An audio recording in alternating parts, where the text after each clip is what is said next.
And with that being said, we are going to hand it over to our opening solution lab this morning on the transformation of AEC. Excited to introduce Nolan, Vaughan, Bill, and Josh. Over to you. Thank you, Alyssa. Thank you, Alyssa. So I guess I'm going to recap very quickly what happened yesterday. Yesterday, you heard first the vision of our conference, what we're trying to do with this thing, this summit. It came out of a joint research project between ADL and UT. We looked at how to enable IC to happen in the United States. What are the enabling questions that need to be solved? And that is what you'll hear a lot today is those questions. There's 7 questions. This is the first one. So when we go through this, we're going to try to give you practical insight. It's not punditry. It's more, I've got 3 of the smartest people from their in their fields. Relatively speaking, we've got a manufacturer, we've got a GC, we've got software, and they're going to try to get to the bottom of the question: how does this field, how does AEC have to change what it does to successfully deliver IC at scale and economically? So we like to say, Colby and I say a lot, there's plenty of work to do. We just have to change what we're doing. So without further ado, I'm going to start asking some questions to try to get to the bottom of this, what we think is a critical question, what has to change. And I'm going to start here with Josh. Josh is, a lot of y'all are already probably met Josh. He's the IC strategy manager from Autodesk. And Josh, I want to know from you, how does information need to flow through an industrialized construction project if we are delivering projects instead of one-off products instead of one-off projects? Yeah, I think the most important thing is that information does flow.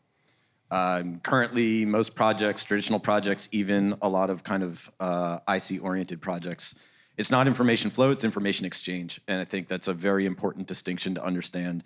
So if folks have seen these project delivery sawtooth diagrams, where at every handoff from the different project phases, it kind of shows, you build information and then you lose information, and then you rebuild it and you lose it.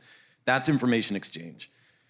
Information flow, it's more of an ideal, but it is extremely important because we have to move from this sawtooth diagram where you have to then extract, translate, and reload a lot of information, even though it's all digitally based, every step of the way. And so you're constantly rebuilding. Information flow, from a practical example, because I really appreciate that's what we're trying to talk about today. How do you actually do this stuff rather than just talk about what is the problem and suggest that there are solutions? An important way to do that is actually focusing on understanding what the information you're producing, what its next use is. Now, that is not something that is currently contractually required, and that is a big part of the problem. Contractual requirements suggest you actually should protect and make it harder to get and share information, data in actual digital flow, because there's risk and liability associated with that. So, it's a bit of a catch-22. We're saying we do want information flow. Everyone says we want information flow, but it's actually really hard to do. So, I think one thing is, again, understand that next use case.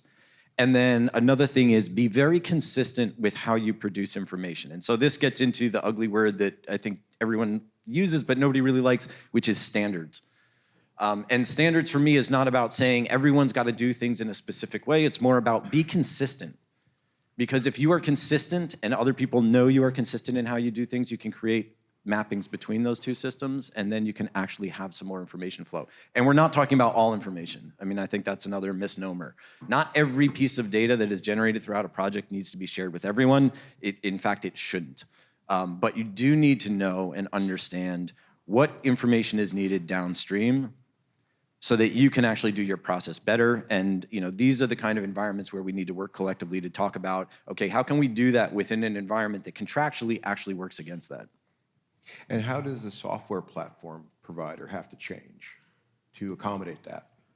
So I think the key things for software, specifically for Autodesk, as we move into kind of maturing the platform, is better enabling that, making that as easy as possible.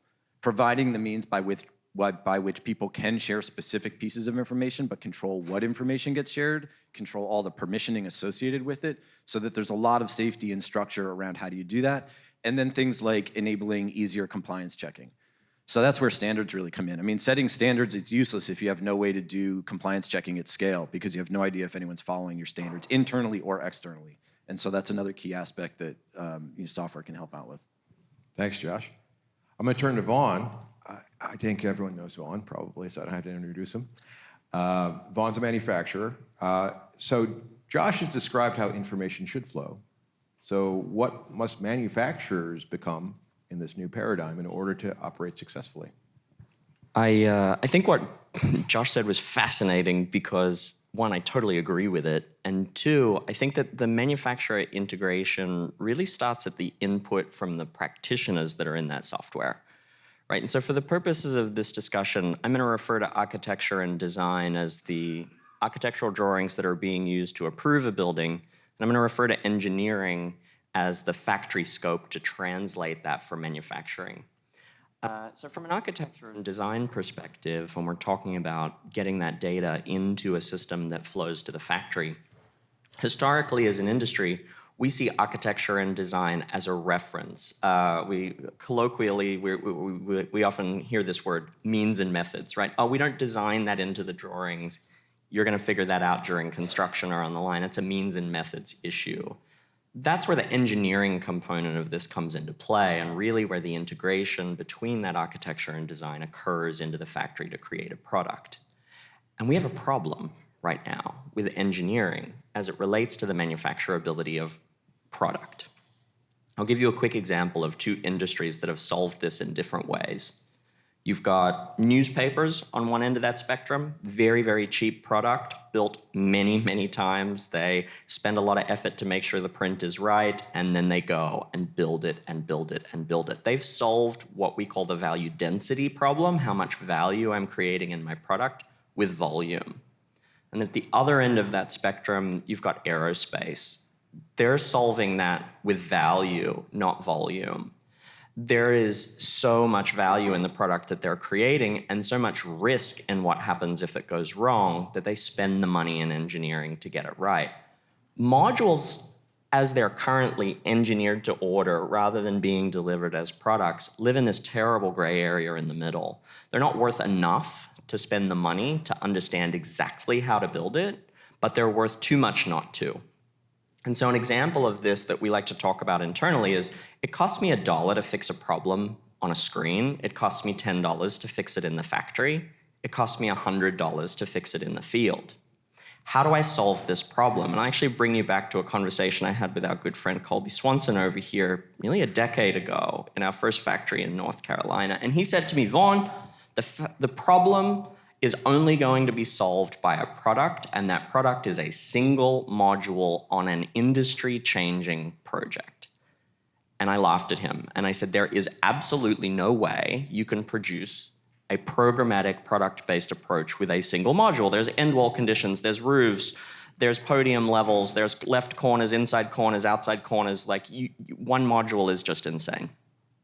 And here we are, nearly 8 years later, and that has stuck with me that entire time. We're now designing a project on a multi-campus site, 6,000 beds, 3,000 units, 1,500 modules, and it's one module. This helps solve that issue by getting to volume. We can do this as an industry by creating a catalog that is supported across multiple factories. But from the paradigm shift perspective, the manufacturer has to get to a place where they have enough value or enough volume running through to do that work. Brilliant, thank you. And I'm going to point to Bill now. Bill's a general contractor. He's the head of prefab at Consigli and pre-construction at Consigli. We've talked about information. We've talked about products now. So in that context, how does that change the role of the GC? Right. So start with what is a general contractor today. They are in manufacturing parlance, they are a discrete batch mode job shop. So we are extremely good at a discrete batch so client comes to us, they have a project,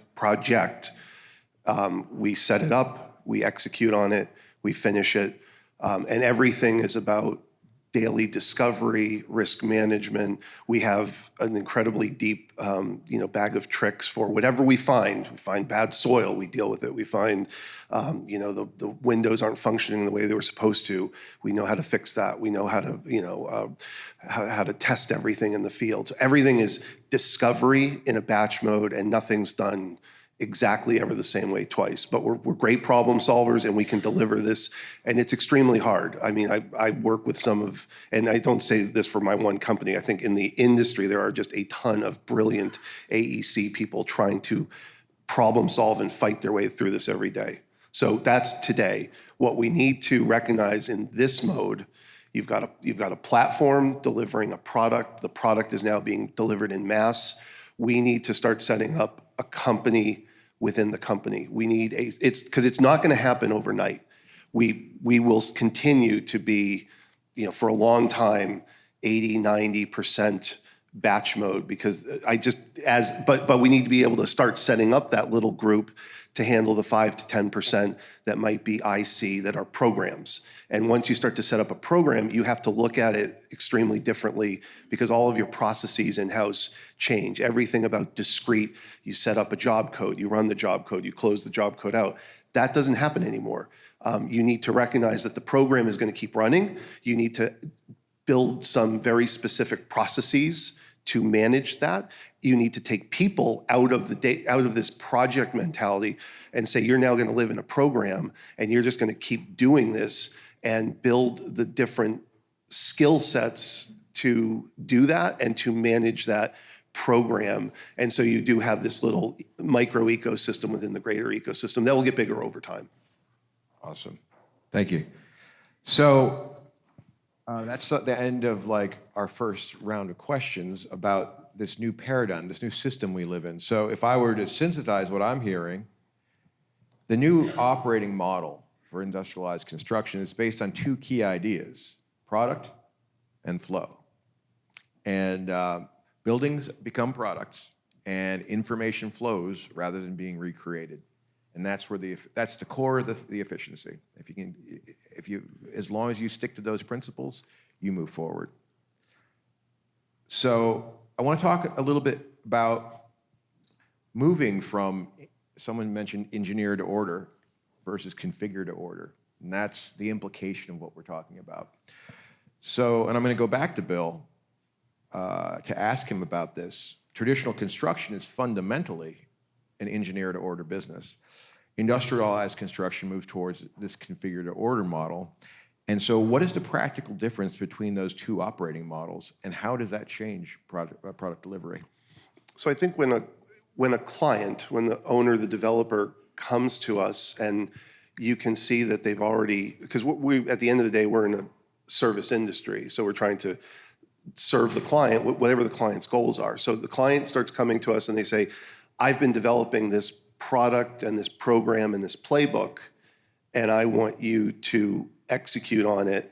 So that engineer to configure to order delta there, it's like, what is that? How does that change our processes? Well, we may not need as long and as big of a pre-construction window right now. So we need to recognize, okay, a lot of the design work's been done. Vaughan's already got this product here ready to go. It's already been thought out. Maybe there's a little bit of iterative learning every time, but it's pretty much 99% baked and ready to go. We just need to kind of here's the job site. We need to kind of lay it out for that, and then go. So recognize that the client is doing this because they're chasing the efficiencies of IC. They want a faster delivery mechanism, they want more cost certainty, and they just want this playbook to be repeated over and over again, and for us to get better at it. So we need to recognize, okay, we can collapse the pre-construction window.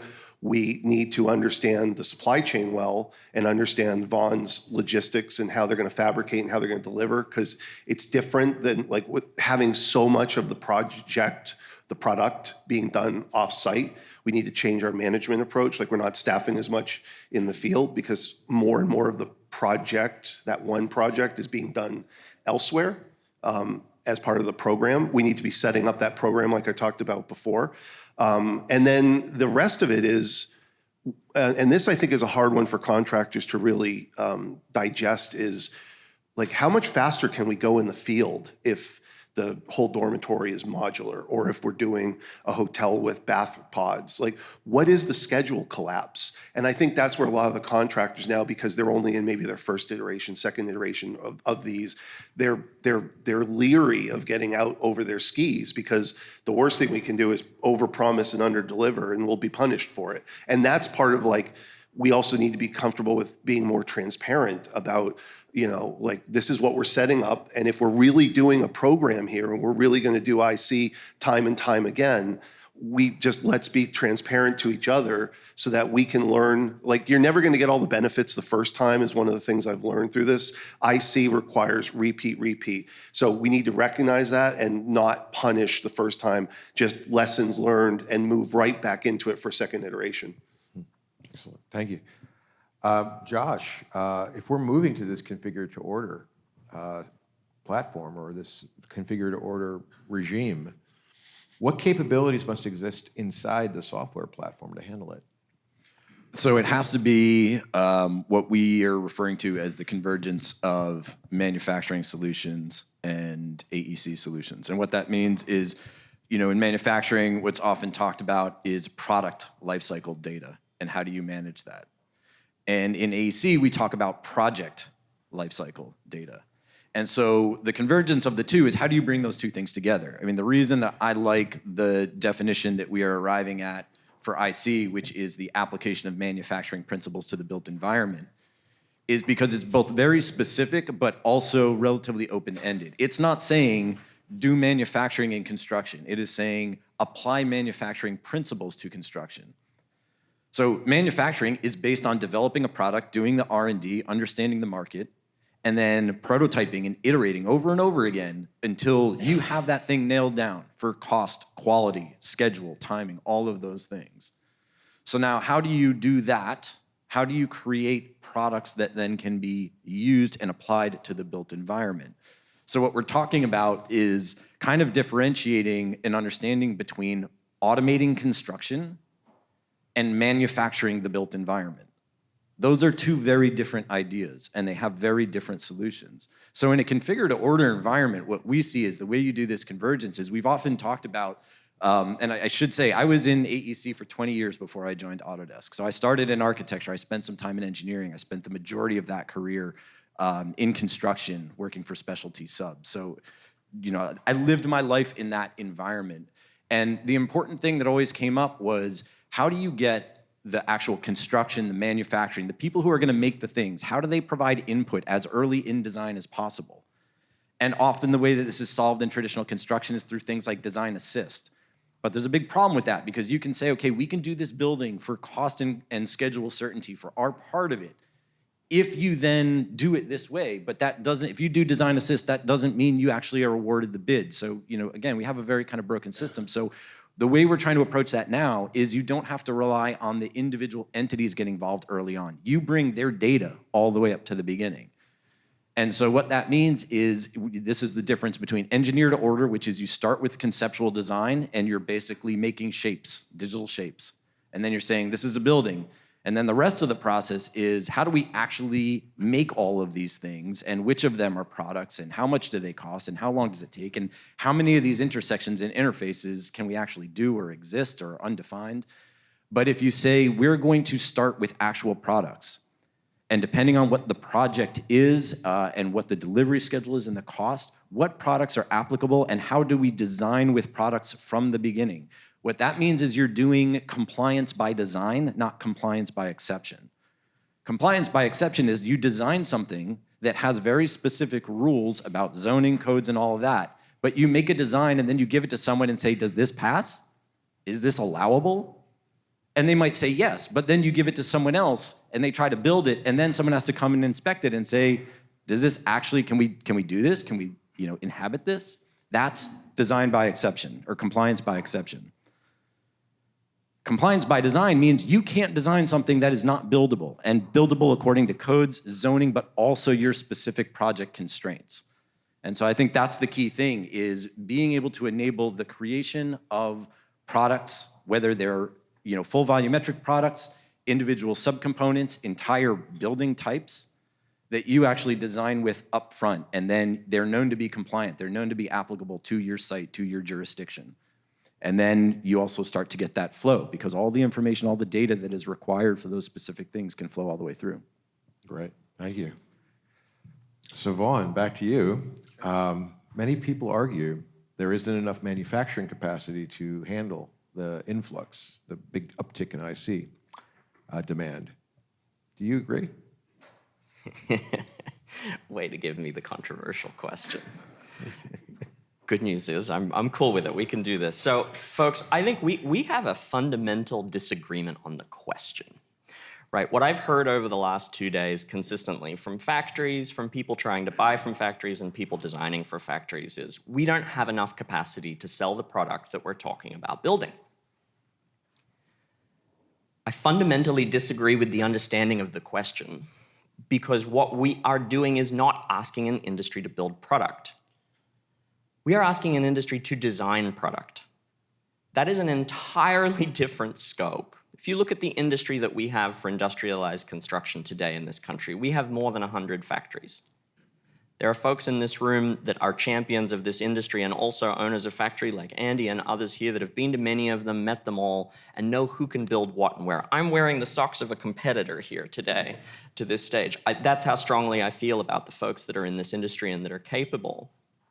But they're not all capable of designing product. So if we've got 100 factories in this country and we've got 50 great ones that I could stand up and recommend could build your product tomorrow, you don't have one. What we're asking the industry to do is to design a project utilizing product as a concept beneath it and understand all of those things that Josh is talking about without having the capability to do so. So out of those 50 factories that what I would suggest could build your product tomorrow, probably only 10 of them have built with Type 2 steel from the ground up. I would say less than half a dozen of them have any product development capacity where they could actually design that product with you from your performance criteria at the gate. So what that ends up resulting in is when we procure, utilizing product as a concept but a project as a strategy, we end up with respondents that are very, very slim on that list. And you're right, there's absolutely not enough capacity from those respondents. But you're going to the wrong factories. And if we could open this up and allow the rest of the team to participate, there is more than enough good people, good factories, and capable folks in this country to support the production levels that we're talking about. But it requires a fundamental shift in the ask from product development to product procurement. That's fantastic. And just to elaborate then, what does that look like when in the good situation where it's being done right, when someone comes to you with a product? So let's use as an example this design I was talking about earlier. It's 3,000 of the same unit. What does that mean? Well, it means that the interoperability of those units, because the structural system is consistent between them and centrally fabricated, is now the same. It means that the supply chain that goes into those units is identical. It means the factories that touch those units can have such detailed work instructions, quality control manuals, and information flow, because yes, that module may only be worth $50,000 to $100,000. But if you're building it 3,000 times, you can damn sure spend the money to make sure that every nail hole or every screw and every fastener in that building is designed to a level that nobody can mistake for what the expected outcome is. And so when you think about what does that look like, that means that if that order turns from 3,000 units into 12,000 units, instead of saying, oh, I don't have the capacity for that, you'll have to go to someone else. I say, don't worry, let me pick up the phone and call these guys, I've got you. Excellent. So, very interesting concept. Maybe the industry's bottleneck isn't factories. Maybe the bottleneck is engineering every project from scratch. And let's say that is the case. It brings us to another question. We keep talking about product. Who owns that product? That's a tricky one, because if you want this thing to grow and evolve over time, there has to be somebody who really owns it and cultivates it. So I want to talk about the owner. as a product manager? I'm going to go back to Bill again and ask, industrialized construction pretty much only works if someone owns this product instead of just redesigning every single time. So how do you think the owner's role would have to change? So if you're an owner today and you have enough scope, enough of a demand signal. So we're not talking about everybody here. That's one of the challenges. We're talking about, and again, who do we have here in the room with us today? We have Milcon in the room who has enough scope with all of their barracks or their childcare centers. But there's others, the hotels, some of the big healthcares, the data centers. They're building basically the same building over and over again. Those are the ones who they're frustrated. They're not seeing the incremental scope improvements, faster delivery, driving costs down. I thought yesterday some of those numbers from like Hong Kong, are jaw dropping. Like, wow, they can deliver that for that kind of cost per square foot. So the owner needs to recognize that it's an entirely different engagement with the entire ecosystem here from the minute they come in. They are contracting a program, not a project. They are not coming to a contractor and saying, hey, I got 100% CDs, design, bid, build, one time, let's go. If they try to contract that way, we are back to square one. We are right back to it's a discrete project. So if the owner who's driving this is engaging, like say a master architect to design a program, and they are keeping this same product going again and again, whether it's modules, whether it's pods, whether it's panels, head walls, whatever the case may be, and they've got this playbook that they're executing over and over, then their engagement to us becomes entirely different than what today looks like. It becomes collaborative. It becomes, hey, we're not signing you up for one project. We're signing you up for a blanket delivery over X years, and this is what we expect. And again, it is contractual, so the legal part of this has to be figured out too.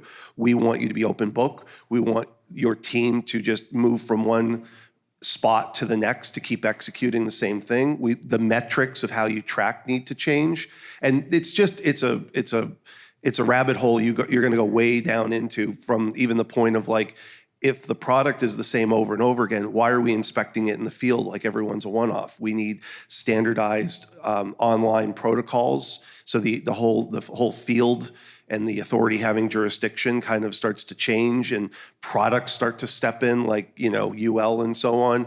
So, but it starts at the top. The owner needs to be driving the bus and managing the playbook and the product and setting up the iterative nature. And if they do that, then everybody here that they're engaging with becomes a different engagement and a different interface. So I want to open this question up to all of you too. Like, that definitely works if you are Milcon, right? If you're massive. What if you're not so massive? What would be a way? Who would own the product in a case where you're much smaller? You need 20 or 30. I think if you, because I've thought this when I used to have bath pods as a product, and I think if the big demand drivers, the Milcons, the Marriotts of the world, et cetera, if they drive that, then the products start to get developed. And then the little guys, to your question, they can say, hey, Vaughan, what do you have for products that are out of the box ready to go? And they can latch on to that. And so they're not the sharks in the sea, they're the little fish, but they can still follow along the sharks and pick up the crumbs from it. And it's like, oh, you've got a standard bathroom designed here for Marriott, and I can drop 50 of those into my little apartment building, and I'm going to get some economies of scale, maybe not as much as Marriott or Milcon would, but it's like I don't have to redesign it. It's already done. The platform's there. I can just grab this, drop it in. So I've still reduced my design window. I've got a product, so I don't have to worry about certain aspects of it. And I've got cost certainty. And I've shrunk the delivery mechanism. And so again, and I can still, even as a small developer, maybe I'm only building one of these 50 key apartments every 2 years, but I can still run my little playbook with products that have been defined by some of the bigger fish out there. I think that the product ownership, when we're talking smaller buildings, should not be with the owner, right? And so VBC created internal product development. Over several years, we created what we called our configured building units. And when we created them, we recognized that there was going to be a long cycle for these units, because to get those people that are going to say, I want something out of the box, it means they need to start from zero. They're not coming to you with a pre-designed building and then switching to your configured building units. And that's taken us nearly 30 months since we created that product to get our first sale against it. But now we've started to see that. People want to order from the book. They want to find a way that they can reproduce a consistent 1-bedroom, 2-bedroom studio. And in those markets that are not Milcon, everybody thinks they have the secret sauce, right? Everyone thinks they have the best kitchen. We don't have any corner cabinets. Everybody thinks that they've got the best bathroom. They're all accessible. And so, you say, guys, you're all doing the same thing. You just think yours is better than everyone else. But if we actually put them all together, they have the very, very similar core components. And you eventually, on the smaller scale developers, get to a point where they aggregate to the same demand. And that, just as a quick shout out for those folks that are in the back that actually started that product development group for us. We've got Andy and Sarah back there who run Modutize. And they create programs for other factories. They've taken what they've learned with VBC and others and now do that for other factories to help create those books. And I think that's the future. Thanks, Vaughan. I have a question for Josh. People talk about automating construction. And is industrialized construction really about automating construction? Or is it about manufacturing products? And what's the difference? Yeah, so similar to what I said earlier, I do think there's a big difference. Automating construction, in my mind, worst case scenario is you're scaling inefficiency. You're just saying, how do we do kind of what we do but faster? This is the kind of, just more robots approach, right? Robots are gonna fix everything. We're also gonna try to train robots to do what people do. I think objectively, it's kind of a strange approach. Why would you try to get a robot to do exactly what a person can do? Like, what is the point of that?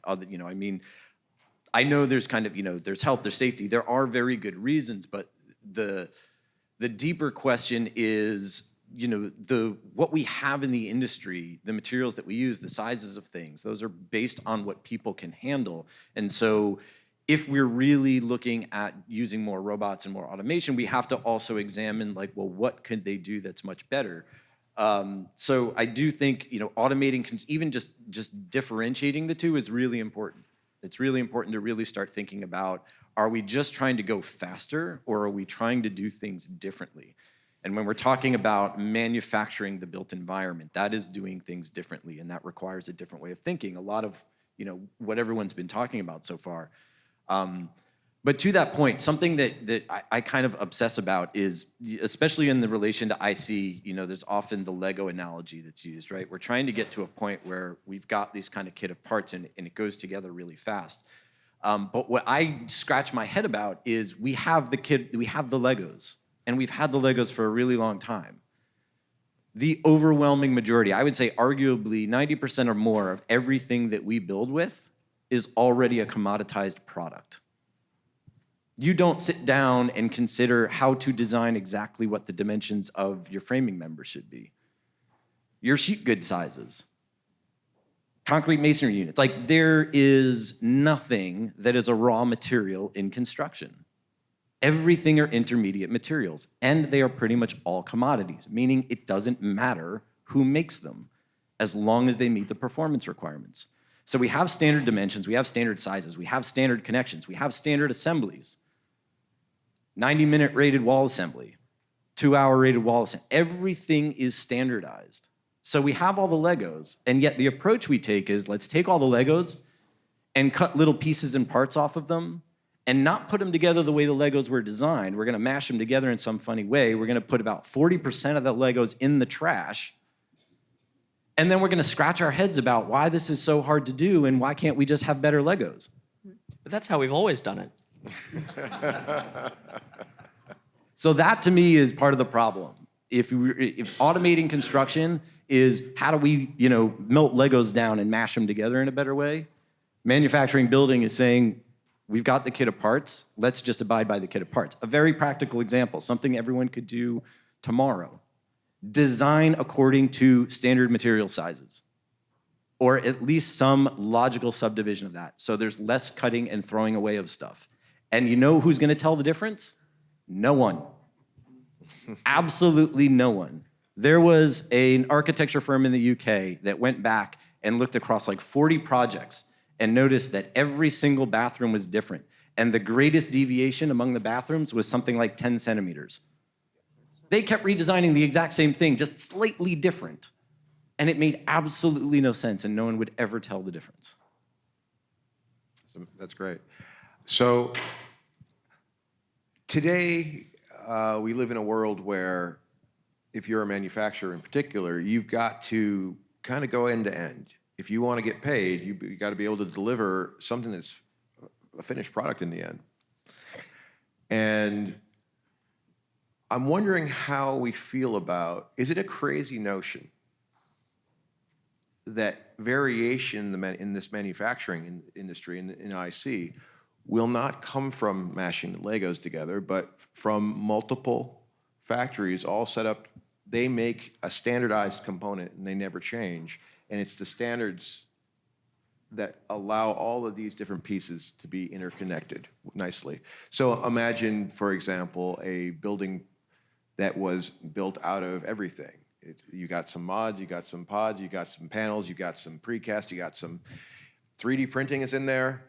And so you're sourcing your parts from like 50 different companies, and then you're assembling them because there is a set of standards, so they all lock together in the Lego kit. How crazy is that, and how far away are we from getting there? What would we have to do to make something like that happen? I'll start, and I think Vaughan will finish. I thought yesterday, whoever said, how many of us are under NDAs here, and the hands all went up. And I think what you're getting at, Nolan, is like, how much of this can be open sourced? I mean, I'm going to use a different industry from what we're talking about today, but the data centers that are going up, the hyperscalers, it is the most boring building ever built. It is just the same darn thing every time. It just scales up, it scales down. You got the hacks, you got the generators, it is like, oh my God, this is so boring. But every one of them, can't talk about it, it's under this hush-hush NDA, even though they're all building the same damn thing. And they're not utilizing industrialized construction, really, because they're all just out there. This is the gold rush period where we're all running to California, and they just want to slam as much of this in as they can. They don't want anybody telling, and again, if they find some little tiny bit of secret sauce in their thing, then don't share that with the other guy, because that's our advantage and that's it. So I think, to get to your point, like, these products, if we can develop them a little bit more open source, then people will know what they are. And then people will then Vaughan and others can share that. And so this kind of, I've got the demand, I'm whoever, fill in the blank, right? I'm Graystar, I know how to build multifamily, I've got my own factory, I'm going under NDA, I'm not telling any of you what I'm doing, and like, you can figure out your own stuff. And that's where we're at a lot of times today, and that's where it's got to stop, because that open source products, that starts to open the door for what Vaughan can do. I see three futures for our industry in the productization space. The first is that we continue on exactly the path we are right now, where we refer to things as products that aren't, and we spend years with mediocre results.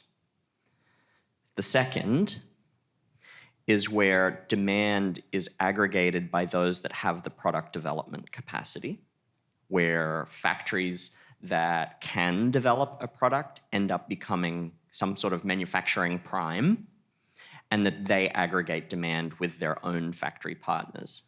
And this is already happening today. Folks like Nate and Z Modular, they're perfectly capable of designing their own product, and if they get massive orders, they can send that product to other people to build with, as can we. We could be a manufacturing prime. That's one way that the industry moves forward, but it's a little protectionist. I think the real future, path 3, is an open source system created by industry, supported by general contractors, managed by the owner, and is built based on centralized supply chain and standard interconnectivity details.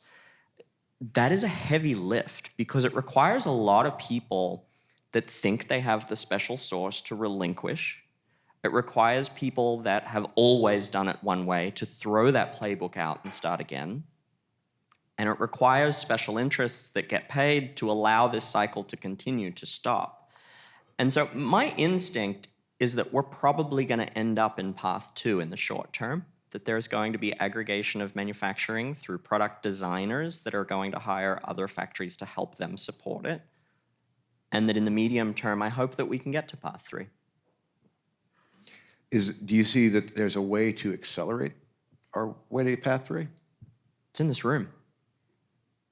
It's all of us putting our hand up and saying, I don't have a secret sauce. I want to make this better. I'm willing to do it. Inspirational. Thank you. So I want to talk a little bit about, so in Act 3, we heard about, I think one of the takeaways I had from it is industrialized construction does not begin inside a factory. It begins when owners decide to own their products. And not all owners should own, small owners maybe don't own their own product, but there has to be an owner for a product, and that product needs to evolve. One thing I also heard, which I thought is fascinating, is this open source concept coming through real strong. And I want to, before we move on, if we had an open source product, where would it live?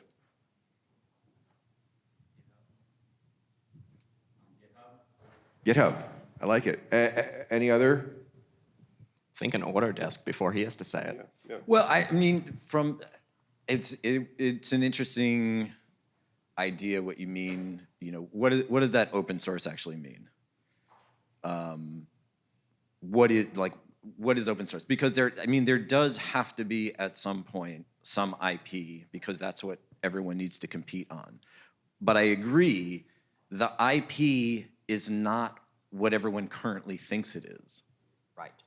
There were, 10, 15 years ago when these low-code scripting interfaces became very popular, parametric design became very popular, everyone protected their scripts. Everyone said, well, we're not going to share how we actually have automated, the design of this stadium and how it auto-populates, and we can change the number of seats and it'll automatically regenerate. But the ridiculous part was the people that generated those scripts, it was a relatively small community. They all knew each other. They all went to the same schools, and then they all started moving around between the same firms. So they all had the exact same scripts, and they were all protecting them. And it took a while before everyone realized that is not the IP, because that's easy to reverse engineer. Anyone can figure it out. So when I think, what we're talking about with respect to open source is, where does it live? Well, it has to live in a place that's easily accessible, but has certain permission protections. That could be GitHub, that could be Autodesk Forma. It could be any number of places. But the idea, I think the concept really has to be that where competition, where IP really comes in, is how do you build a business around that? And if you can build a better business and figure out a better value stream where you can outcompete, then that's the secret sauce. Again, we're already all dealing with the same Lego kit of parts. What you should be competing on is brand. That to me is going to be a very strong signal that we're getting towards path 3. What happens when owners start demanding brand-based building products? There's no IP. If you think of a bathroom, a bath pod or bathroom, I could go in everybody's houses here at home, and you've probably got a normal bathroom. It's about 40, 50 square feet. It's got a bathtub or a shower. It's got a toilet. It's got a vanity, maybe a little medicine closet. That's it.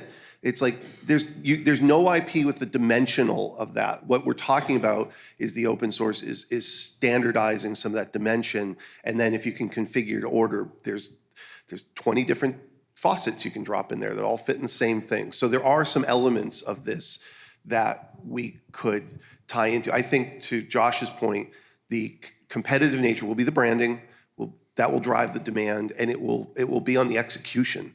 Who has got a good program that's already figured out the supply chain with the products, that's done the heavy lifting to, I can utilize Vaughan, or I can utilize Phantom, or I can utilize whatever, depending on where I am in the country, because stuff does vary as you go around the country, and the soil changes, the seismic changes, the wind loads change. There are things you still need to solve, but if you've got, and again, we don't need to solve every problem.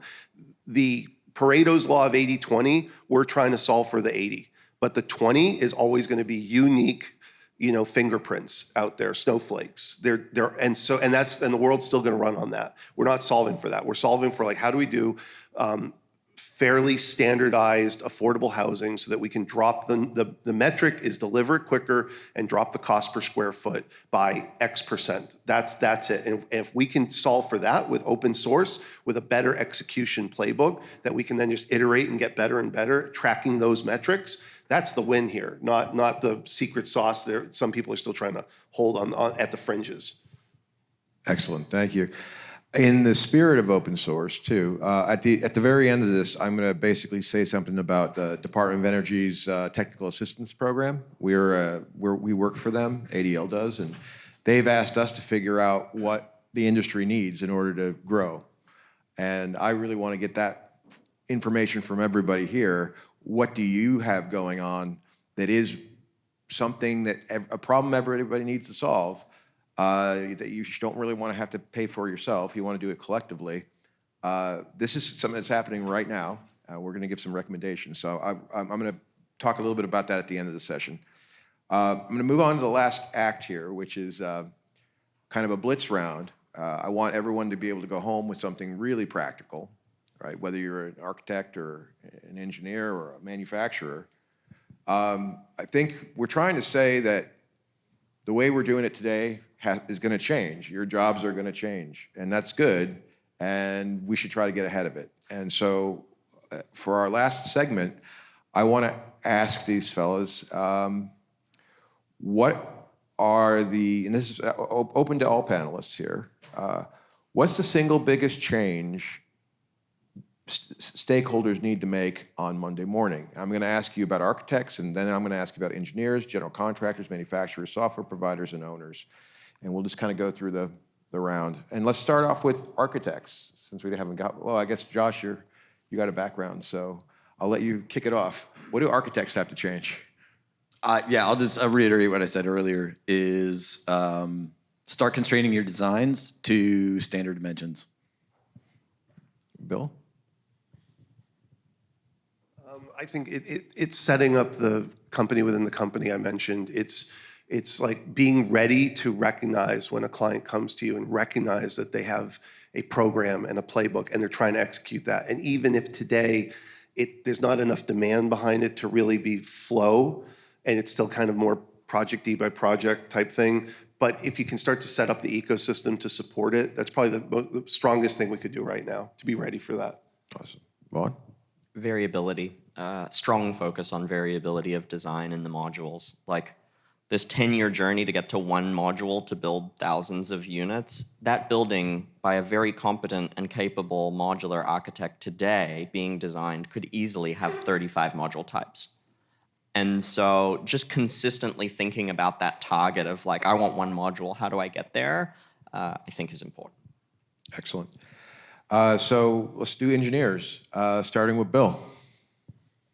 I was hoping you were going to ask me about the owners, because I think on the owner side, and I appreciate like the big fish that are in the room like Milcon, they can start to drive the bus and start to develop that, and that creates the ecosystem that we can tie it to. The engineers, standardized interfaces to tie in. I really think we're trying to work, like an analogy here, but if you think about the USB port, like everybody in the industry got together to agree to that, except for Apple for a while, and that was really painful. But now even they're going there, and that's the kind of things like the more of that you can kind of standardize and open source and have a standard interface, whether it's plumbing, electrical, mechanical, and there's obviously carpentry and so on. But the more of that you can do, the more it makes the field work easier and more predictable. Awesome. Vaughan? I have plenty, but I actually think it's more beneficial to just double up. I think it's a +1 here. Interfaces is the easiest, most simple way to improve engineering. Josh? I'm going to agree as well. Nice. All right. So let's do general contractors now. So why don't you kick it off, Bill? What do we need to change? Yeah, what's the thing to change? I think it's establishing that and recognizing flow and trying to break the habits of project by project and developing new metrics for what's success. I see the muscle memory within my firm and others that some people they've just lived their whole careers going project to project, and kind of just that's their pack it up, move over there, do that for a year, and then be done with it. And they don't recognize flow. So as that flow comes in, breaking that muscle memory is really going to be the hard part. Ron? Yeah, I see this as a risk mitigation issue in the sense that GCs are probably one of the best risk mitigators in the world. They're one of the few industries that are willing to operate on single-digit percentage point margins, and they will protect that shit at all costs. And that unfortunately means that the unintended consequence is that you have to do it exactly their way. You have to follow their diagram and their pattern, or they're outside of their box. And so helping those GCs widen that box, develop product together, work together, reduce risk together, rather than just have the GCs control the room, the narrative, and the direction, I think is important. We need to bring those walls down and help factories and GCs work together more closely. And the way to do that is when the owners come to us with the programs and the products already envisioned, we see it happening now, by the way. Like, a lot more folks are coming to us like, hey, we'd like to do this design build, or design assist was kind of the easy entryway, but now it's design build. And there's something beyond that, because when you really go to like a flow-based program, it's more like open source, open book, blanket purchase order, delivery type mechanism, collaborative. So there's more to evolve there, but we're starting that journey a little bit. Mm-hmm. So I think this applies to everyone in AEC, but potentially contractors is a good first place to start, is consider opportunities for industry data aggregation.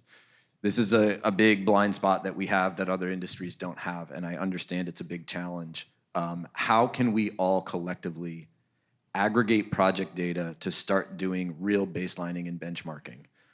This is something that we have a research team that is looking into, and hopefully later this year there will be some early results. But I know generally, conversations I have, everyone is interested in that data. Everyone would love to understand how are they actually performing in their projects against the industry, but nobody's willing to share. And I understand there's very real concerns around that, but I think we have a great opportunity to move forward with that. I think contractors could start with that. And I think that could have a cascading effect and really open up a lot of insight, because then we can start moving from how is each project performing to how are individual aspects of projects performing against a kind of baseline, and how do we start finding ways to improve those aspects. So again, we can start to see flow even within traditional project delivery. Thank you, guys. We got about 3-4 minutes left. I saw some hands up. I'd like to solicit anyone who wants to ask a question to the group.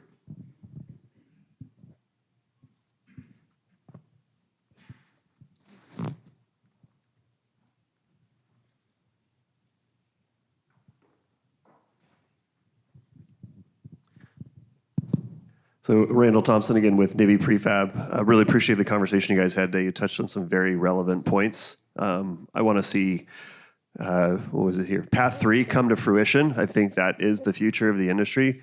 And I think, if we had the time today, I think we could sit this entire room down and come up with some really great ideas of how to get there. But I think that's the challenge. I think there's a lot of desire to want to do that. The question is, how do we find that common ground, that place, whether it's an organization, a university, some type of neutral ground, where the industry comes together and actually comes up with a plan to just do it? Because if we don't do that, I don't see it happening. So thoughts on how we can find that common ground and actually take some action on that? Well, I'm really appreciative that you asked the question, because I put my hand up earlier and I wasn't kidding. Maybe that's worth it. Like, are we in?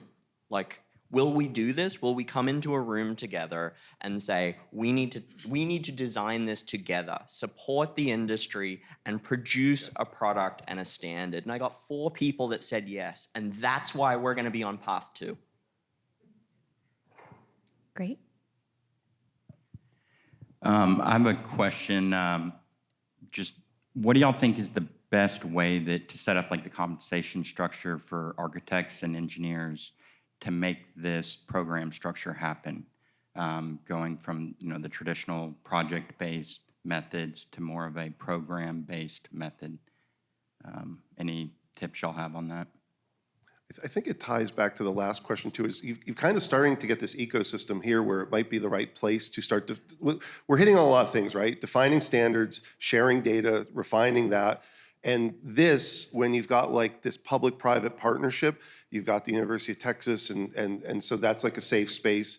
You've got enough of the like-minded people here that can share data. You've also got some of the big clients like a Milcon that could not just drive some standards, but they can, as a public entity, they can contractually ask me to share it from time I jump into the program, and then they can publish that data. And then that creates that ecosystem where the data is coming out, we've got cost data, we've got delivery data, we can see how fast Vaughan can deliver it, the platform captures it. So I think it's something like this, so this is a good start on that. And yeah, I mean, I'll just jump in to say that large institutional owners historically have been the ones that have been able to impact change the fastest. And generally that's been government. So the GSA was, and the Army Corps were big early champions of BIM. And they can prove the use case and they can kind of establish where, how it works. Even the commercial use of LED lighting, like that was proven out through a government courthouse project, I believe. So that's where I think we really need to start, which is why, this kind of environment may be very good is, how do we do a really focused start? Who are the large institutional owners who have large capital programs coming up that are willing to basically say, this is the process we're gonna follow for better or worse? Because it's not going to be easy, right? I mean, we haven't figured this out. So it's gonna be pretty messy and pretty ugly. And there are plenty of companies now that have failed trying to do that. That's not a bad thing. That is how transformation happens. That is how we learn lessons. If we got it right from the start, that would just be dumb luck. Fantastic. We're going to take our last question from Stephen. Good morning, Stephen Shang, Falcon Structures. Nolan, I really like that format around the lightning round on going about one thing that people would change, but we didn't talk about what manufacturers should do. Could we get the three panelists to chime in on that? I think it's actually the same answer as it is for the GCs to the manufacturers, it is from the manufacturers to the GCs and owners. We have to bring the wall down, and that requires the manufacturers to engage with each other in different ways. Historically, we've been all trying to win bids. You'll notice that even on some of the Milcon projects that are extraordinarily large, single factories or factories with one friend are trying to go in and make this work. You have to aggregate demand with a universal product, or we simply won't be able to keep up with the capacity needs. And making it easier to understand their product, whether that's through standard interfaces or publishing, how to work with it. It can't be, from a contractor perspective, who's risk averse, trying to rediscover the product every time, and what are the nuances of the differences between Vaughan's product and another product, and like where is that secret sauce that's gonna, we call it DFMA parameters, and what's gonna bite me later on that. That stuff needs to go away so that the AEC community can jump right into that. And I'll just lastly say that the early moves always tend to be vertical integration because it gives you the most control from design all the way through delivery, but that can't scale, not in our industry. It's an industry made up of too many very, very small companies. So you have to look at what you can do from a technology standpoint to better enable horizontal supply chain integration. Amen. As a vertically integrated manufacturer, I will tell you that is 100% how we feel as well. So as a last word on that, and I really appreciated people putting their hands up and wanting to get together, I want to thank everybody in this room for being part of this discussion, this summit, where it's a first step towards this happening. And before I let everybody go, I want to direct your attention up there to the DOE's Technical Assistance for Industrialized Construction program.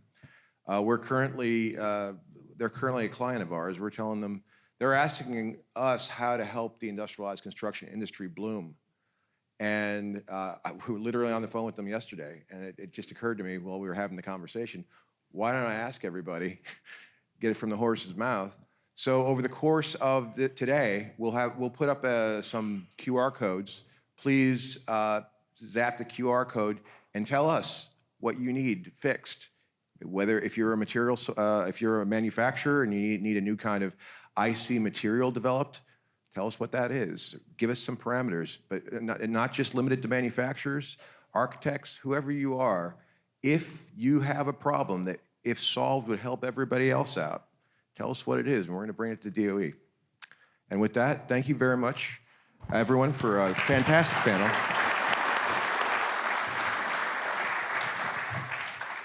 What a great way to kick off day 2. Thank you all. We're going to take a quick 15-minute break, and then please make your way to whichever breakout room you're most interested in for the first session. Again, on this side, we have track 1, and on this side, we have track 2.